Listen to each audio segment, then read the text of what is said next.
You must have played video games with companions in them. There's usually a love-hate relationship that develops as you play more and more. They'll travel with you, they'll fight beside you, and they'll constantly talk to you. But sometimes they'll also block your path or reveal a puzzle solution too quickly. When a companion works, we usually credit the writing, the performance, or the companion AI. While those things matter, they're nearly not enough to create incredible companions like Ellie or Neva. So in this video, I'll give you a set of lenses or questions to ask yourselves when playing a game with companions that'll help you either judge a companion in a video game or design your own when you're making your own video game.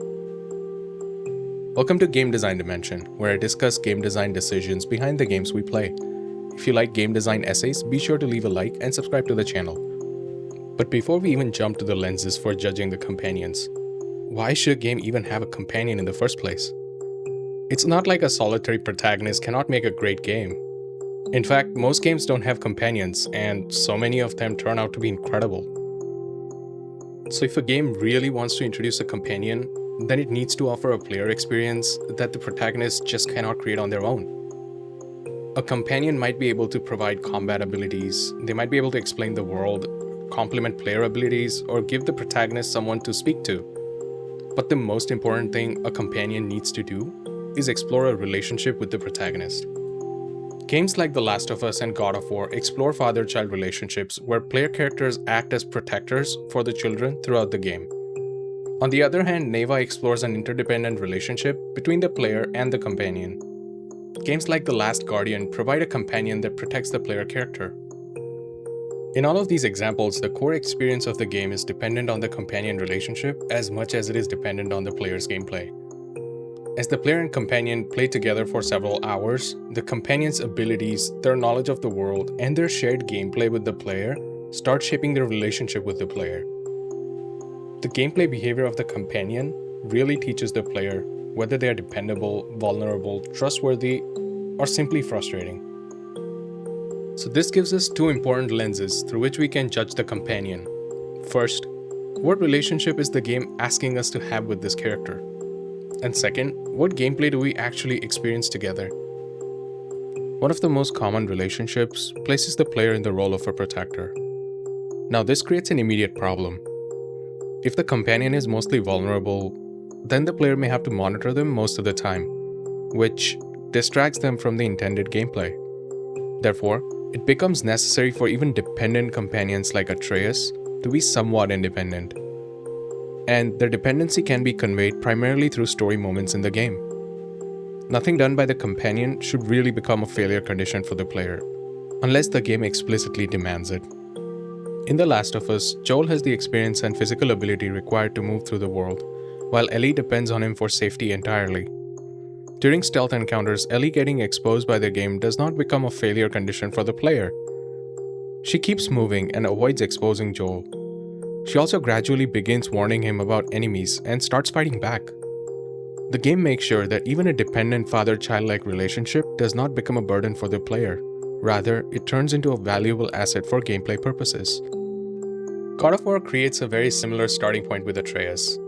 In the 2018 game, Kratos is clearly the protector, while Atreus fires arrows, translates languages, and crawls through small spaces. His abilities clearly complement Kratos. This difference in abilities keeps him away from Kratos' strength-focused gameplay. Ragnarok then evolves to show that Atreus is no longer the same dependent child. His playable sections are crucial because it makes the player experience his independence directly. He becomes more of a partner than a dependent to Kratos. So the protagonist-companion relationship also needs to have a narrative arc across the game for the relationship to be meaningful and valuable to the player. Games like Neva create a more reciprocal relationship. At the beginning of the game, Alba protects a frightened and vulnerable wolf. The player talks to Neva, searches for her, and helps her survive. As Neva grows, she begins attacking enemies, reaching places Alba cannot reach, and eventually protects Alba in return. This relationship gains emotional weight because responsibility moves in both directions. The player remembers when Neva needed help and learns when she becomes capable of giving it. The Last Guardian creates another form of dependence on the companion. The boy depends on Trico for protection, movement, and access to enormous spaces. But Trico also depends on the boy to open routes and understand smaller mechanisms. Neither character replaces the other because their abilities are completely different. But Trico's independence also creates friction. The creature can become distracted or ignore a command, which helps it feel like an animal with its own mind. The same behavior can look like broken companion AI and eventually lead to a lot of player frustration. So, companion design succeeds when the player reads distraction as personality, but it fails when personality reads as malfunction. Some companions are primarily introduced to support the player just mechanically. Elizabeth in BioShock Infinite finds supplies and unlocks doors, while avoiding the usual frustrations of an escort mission. She contributes without requiring constant protection, and players slowly learn to rely on her without worrying about protecting her. While a companion's help is necessary to develop the player's relationship with them, it can also become a hindrance. God of War Ragnarok's companions sometimes reveal puzzle solutions way too quickly, even before the player has had enough time to think about the puzzle that is presented in front of them. Oh, I think I get it. If you freeze the geyser, the pressure will turn the wheel. This behavior suits intelligent characters, yet it constantly interrupts the player's agency, leading to frustration. A useful companion, therefore, should expand what the player can do, while leaving room for the player to act on their own. Resident Evil 5 shows what happens when players' trust breaks down. Sheva is presented as a trained partner, but in single player, she may waste ammunition, use healing items at the wrong time, or behave unpredictably around danger. Players often stop giving her resources because they do not trust her systems. This mechanical relationship begins contradicting the story. The game calls her a capable partner, while the player experiences her as a liability. Bad companion design, therefore, often appears when mechanics create an emotion that conflicts with the relationship that the story wants us to believe.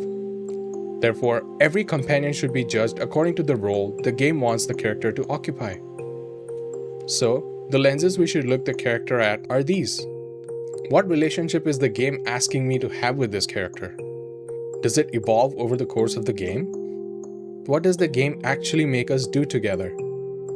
Does the companion fulfill their assigned role without interfering with my gameplay?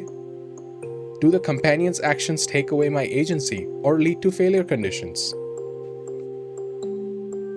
The best companions, therefore, become part of the game without interfering with the player's gameplay. They create a relationship we care about and become a presence we genuinely value throughout the journey.